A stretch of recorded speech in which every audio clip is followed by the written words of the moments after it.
Salut, ici Thomas Moncomble et bienvenue dans cette vidéo. Donc dans cette vidéo, on va parler du compte CELI. Donc qu'est-ce qu'un compte CELI, comment est-ce que ça fonctionne, comment le maximiser pour cette nouvelle année. On va vraiment voir ensemble tout ça dans cette vidéo. Parce que parfois, je vois beaucoup de personnes qui posent des questions par rapport au compte CELI. C'est quoi, comment ça fonctionne, c'est quoi la différence avec un REER ou un compte comptant, ou parfois même certaines notions, caractéristiques du CELI qui peuvent être parfois un petit peu mal comprises. Donc, si jamais vous avez certaines questions par rapport au CELI ou si vous débutez un petit peu dans le monde de l'investissement, restez bien jusqu'à la fin de cette vidéo parce que je vais partager avec vous plein d'astuces par rapport au compte CELI. Alors, la première chose que je vois qui est mal comprise par rapport au CELI, c'est qu'un CELI, ce n'est pas forcément un compte épargne que vous avez à la banque qui vous rapporte par exemple 0,1%. Okay? Parce que parfois, je vois beaucoup de personnes qui me posent des questions et qui me disent « Ok, mais le CELI, c'est pas ce qu'on a à la banque, le compte épargne à 0,2%, ça rapporte rien du tout. » Non, ok. En théorie, oui, c'est un CELI, mais en fait, le CELI, c'est une enveloppe fiscale. Okay? C'est comme un panier. Et puis, dans ce panier-là, vous allez pouvoir mettre plein de choses dedans. Donc, vous allez pouvoir mettre, si vous le souhaitez, un compte épargne, comme vous avez à la banque, des CPG, mais également des actions, des obligations, des FNB, toutes ces choses-là. Donc, en fait, vous allez pouvoir investir en bourse avec votre CELI, puis les rendements vont dépendre de ce que vous allez mettre dans votre CELI. L'avantage du compte CELI, c'est que tous les gains que vous allez réaliser dans votre compte ne seront pas imposables. Parce que vous savez, normalement, si vous investissez dans un compte classique non enregistré et que vous faites des gains, vous allez devoir payer des impôts sur ces gains. Pas avec le CELI. Okay? Tous les gains que vous allez faire seront littéralement libres d'impôts. Donc, gains en capitaux, dividendes, intérêts, tout ça, vous allez garder 100% de l'argent dans votre poche. À l'exception, sans trop rentrer dans les détails, des dividendes des actions américaines où vous allez avoir un 15% qui sera prélevé à la source. C'est-à-dire que quand vous allez recevoir votre dividende, en fait, vous recevrez 15% en moins. Mais ça se fait automatiquement, vous n'aurez pas à remplir de déclaration d'impôt pour déclarer tout ça. Et tout l'argent que vous allez recevoir sera net. Alors bien sûr, le CELI, ce n'est pas illimité. Okay? On ne va pas pouvoir mettre tout notre argent dans un CELI et puis ne jamais payer d'impôt sur tous nos gains. Pour éviter ça, en fait, il y a un système de plafond, un système de cotisation. C'est-à-dire que, par exemple, chaque année, vous allez pouvoir cotiser un montant maximum dans votre CELI. Par exemple, pour cette année 2022, c'est 6 000 $. Donc, ça veut dire que vous allez pouvoir cotiser un maximum de 6 000 $ dans votre compte CELI. Chose qui est vraiment très intéressante aussi, c'est que tous les droits de cotisation que vous n'avez pas utilisés vont être reportés à l'année d'après. Donc, par exemple, cette année, vous avez le droit de cotiser 6 000 $. Si, par exemple, vous décidez de mettre seulement que 2 000 $ dans votre CELI, les 4 000 $ que vous n'avez pas mis vont être reportés à l'année d'après. Donc, ça veut dire que l'année d'après, si le plafond est encore de 6 000 $, vous allez avoir le droit de mettre 6 000 $ plus vos 4 000 $ non utilisés. Donc, vous allez pouvoir cotiser 10 000 $. Et ainsi de suite. Donc, ça veut dire que depuis la création du CELI en 2009, si vous étiez admissible, c'est-à-dire que si vous aviez 18 ans et plus et que vous n'avez jamais cotisé à votre CELI, en 2022, vous pourriez mettre jusqu'à 81 500 $ dans votre CELI.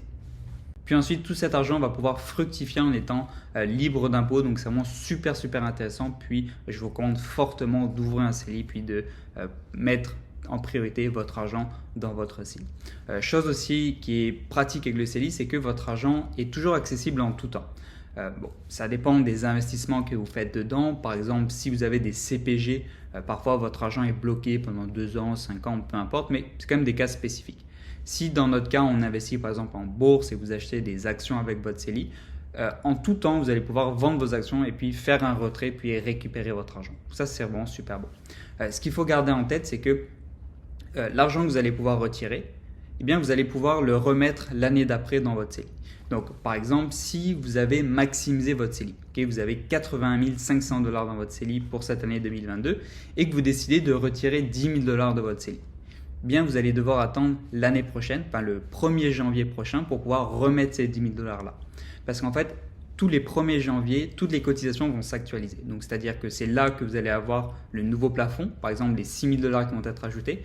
Et puis, c'est là que vous allez pouvoir également remettre votre argent. Donc, tous les 1er janvier, tout s'actualise. Donc, si vous êtes au plafond et que vous retirez de l'argent, attendez bien l'année d'après, le 1er janvier prochain, pour le remettre. Si par contre, par exemple, vous avez entre guillemets que 20 000 $ dans votre CELI et que vous décidez par exemple de retirer 5 000 $, bien vous allez pouvoir les remettre directement après parce que vous avez beaucoup de marge sur votre plafond. Une autre question parfois que je reçois beaucoup, peut-être un concept qui est mal compris, c'est admettons donc vous maximisez votre CELI, vous avez 80 500 $ dans votre CELI. Et puis l'année prochaine, par exemple, vous faites une super performance et puis votre CELI maintenant est de 100 000 $. Okay, vous avez gagné environ 19 000 $ et puis votre CELI monte à 100 000 $. Est-ce que vous allez être pénalisé parce que votre CELI est de 100 000 $ alors que le plafond en théorie est de 80 500 $? Non. Okay, le plafond, c'est seulement le plafond des cotisations. C'est seulement l'argent que vous allez mettre dans votre CELI. Après, tous les gains que vous allez réaliser dans votre CELI, si votre compte monte à 100 000, 200 000, 1 million $, peu importe, ça n'aura pas d'impact. Retenez bien que c'est bien seulement le plafond des cotisations qui ne doit pas dépasser le montant, par exemple ici de 80 500 $. Après, tous les gains que vous faites dedans, peu importe. Vous avez aussi la possibilité d'ouvrir plusieurs comptes CELI, okay, donc dans plusieurs banques, plusieurs plateformes de courtage, peu importe. La seule chose qu'il faut garder en tête, c'est de ne pas dépasser le plafond des cotisations. Parce que si on a parfois plusieurs comptes CELI, qu'on ne fait pas forcément un suivi très rigoureux, parfois eh bien, on peut s'amener à dépasser le plafond. Donc, si vous avez plusieurs comptes CELI, pensez bien à faire un suivi, puis à ne pas dépasser le plafond. Donc, si le plafond est de 80 500 $, c'est pour tous les CELI, okay, ce n'est pas par CELI. Donc, faites bien attention par rapport à ça. Pour connaître le montant des cotisations disponibles que vous avez dans votre CELI, vous pouvez tout simplement aller sur le site de l'ARC, donc Agence Revenu Canada, soit créer un compte ou vous connecter à votre compte si vous en avez déjà un.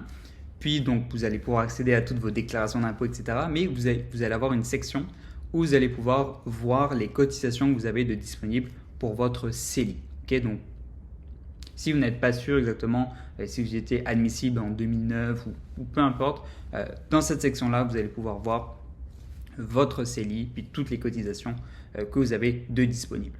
Maintenant, pour les personnes qui débutent en bourse, comment ouvrir un CELI, puis comment investir en bourse avec un CELI? Alors, c'est très simple, il suffit seulement d'aller sur une plateforme de courtage. Donc, j'ai un courtier comme Wealthsimple ou Banque Nationale ou Disnat.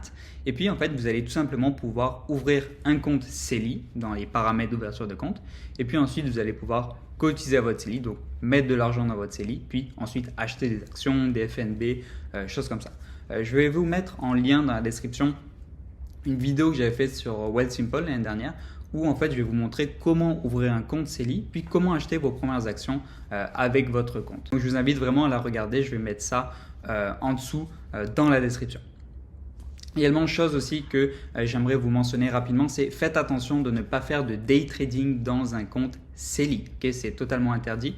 Bien sûr, il y a toujours une zone qui est un peu floue par rapport à qu'est-ce qui est considéré comme du day trading. Ce que je vous recommanderais, c'est d'éviter d'acheter, vendre vraiment dans un court laps de temps, donc dans la même journée ou dans la même semaine. Peut-être rester en dessous d'une centaine de transactions par an, puis ça devrait vraiment bien aller avec votre CELI. En gros, il ne faut pas que votre CELI serve à alimenter tous vos revenus, puis que tous les gains que vous faites dans votre CELI, en gros, entre guillemets, vous servent comme revenus principaux. Okay, c'est justement pour éviter ça. Maintenant, pour terminer, j'aimerais vous partager peut-être une petite astuce pour maximiser votre CELI. Ça va être en fait de mettre en place des virements automatiques. Alors, je sais que ça peut paraître basique, mais je peux vous assurer que c'est vraiment efficace. Paramétrer une seule fois, par exemple, un virement par mois, le premier du mois, ou alors un virement tous les 2 semaines quand vous recevez votre paye. Comme ça va vous permettre en fait de mettre de l'argent de côté, puis d'alimenter votre CELI pour le maximiser au fur et à mesure, sans forcément y penser. Parce que vous mettez les virements en place une seule fois, puis après tout se fait de manière automatique. Puis également aussi quand vous allez recevoir votre paye, si vous recevez votre paye, puis un jour après, hop, vous avez un virement automatique qui se fait, l'argent va partir sur votre CELI, puis vous n'allez plus l'avoir sous les yeux. Donc, vous serez aussi également moins tenté de le dépenser. Et puis, comme je vous dis, au fur et à mesure, si on regarde ça sur 1 an, 2 ans, vous allez voir, ça va quand même vite. Puis, votre CELI, petit à petit, va vraiment monter.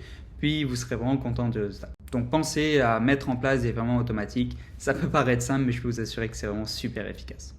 Voilà, donc pour terminer, si vous voulez apprendre à investir en bourse de la bonne façon avec votre CELI, en créant un portefeuille qui soit vraiment bien diversifié, performant et qui corresponde exactement à vos objectifs, j'ai préparé pour vous une formation gratuite d'une 30aine de minutes que vous allez pouvoir regarder. Puis vous allez vraiment pouvoir apprendre plein de choses pour vraiment partir sur le bon pied et apprendre à créer votre propre portefeuille. Donc, si vous êtes intéressé, je vous mettrai vraiment tous les liens dans la description. Je vous invite fortement à aller le regarder. C'est gratuit et puis vous allez pouvoir apprendre vraiment plein de choses. Donc voilà. Donc si vous avez aimé cette vidéo, n'hésitez pas à la liker, à mettre un commentaire et surtout à vous abonner. Et puis on se retrouve dans la prochaine vidéo.